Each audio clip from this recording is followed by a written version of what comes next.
ఇక్కడ కాప్రాలో ఎఫ్టీఎల్ లోపల అక్రమ బహుళ అంతస్తులు, అక్రమ నిర్మాణదారులకు అధికారుల వాటా ఎంత, నాయకుల వాటా ఎంత? కాప్రా సర్కిల్ టౌన్ ప్లానింగ్ అధికారులు, ఇరిగేషన్ అధికారులు ఎఫ్టీఎల్ లోపల బహుళ అక్రమ నిర్మాణాలు సహకరిస్తున్నారా? కాప్రా చెరువు 103 ఎకరాలను రోజుకు కుదిస్తున్న అక్రమ నిర్మాణదారులు, ఎఫ్టీఎల్లో బహుళ అక్రమ నిర్మాణాలను చూసి చూడనట్లుగా వ్యవహరిస్తున్న హైడ్రా కమిషనర్ అసలు ఉన్నాడు ఆయన?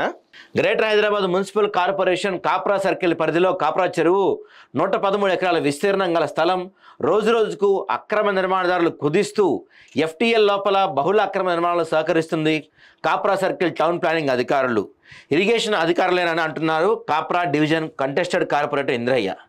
ఈ సందర్భంగా బీఆర్ఎస్ నేత ఇంద్రయ్య మాట్లాడుతూ కాప్రా సర్కిల్ పరిధిలోని కాప్రా చెరువు 113 ఎకరాలు ఉండగా అందులో రోజుకి అక్రమ నిర్మాణదారులు బహుళ అక్రమ నిర్మాణాలు కడుతుంటే కాప్రా టౌన్ ప్లానింగ్ అధికారులు, ఇరిగేషన్ అధికారులు కుమ్మక్కై ప్రభుత్వ స్థలాన్ని అక్రమ నిర్మాణదారులకు అప్పనంగా దోచిపెడుతున్నారనడంలో సందేహం లేదని ఆయన ఈ సందర్భంగా తెలిపారు.